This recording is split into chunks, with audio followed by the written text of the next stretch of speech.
Well, many people like me are fascinated with the possibility that we could connect to loved ones who have passed on. And with the popularity of the Long Island medium and John Edward and other celebrity mediums, it makes you think, what are people looking for? It's a gazillion-dollar a year business. Well, here were some answers. The author of the book, Medium Memoirs, Messages of Love, Hope, and Reunion, Medford, New Jersey medium, Alaine Portner. Great to have you with us, Alaine. Great to be here. Yeah, thanks. And we actually had a little reading before the segment. I'll share some information with you about that in just a moment. But first, tell us, why is it that people want to connect to the other side? Because people want to know that there's something more after this life, that the consciousness continues, so that they reach to that, whether they're speaking to a spirit or a loved one, they want to hear a response. And how is it that you knew you could connect with people on the other side?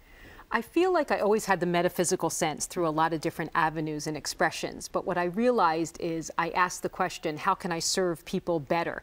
And I felt that this was the way, because so many people want to know, then I have adapted the ability to reach for them, and I'm only turning up the volume of what they already know. Mm-hmm. And what do you say when people are just really skeptical? Because actually, when we first sat down together today, I said, well, you know, I haven't had this done before. I'm not sure if I really believe in this. So what do you say to them? Thank you for being a skeptic, because you have to be. You shouldn't believe anything until you experience it. And so, and again, what is it that they get out of it, you think, the most? Trusting their own intuition. Mm-hmm. They are hearing it and sensing it themselves. But because I say it, somebody that doesn't know anything, they might believe it more. So it's validation. And so what's your process? Who? That's secret. No. No, it's a process of staying open and trusting. Okay. So what was interesting? So Elaine's first thing to me was asking me about July. A lot of you know that's my birthday. In July. And then April, that was my dad's birthday.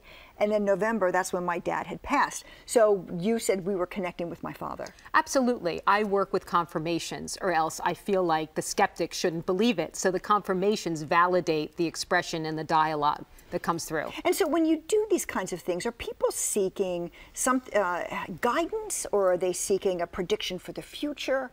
You know, because there are a lot of concerns about that. Great question. Yeah. What happens is I think people are seeking the connection, but I think people are also seeking the future or fortune telling.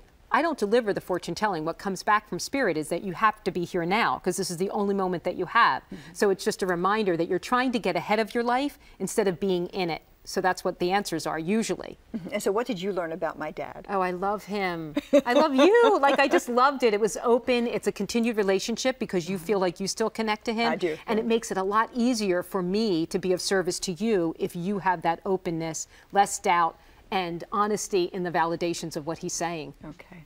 Well, it's fascinating. So, and when you put the book together, what do you share in the book? It's stories, validations of what has happened to other people and how it's changed their body composition, how they feel on the inside about a greater part of the world. So they're stories.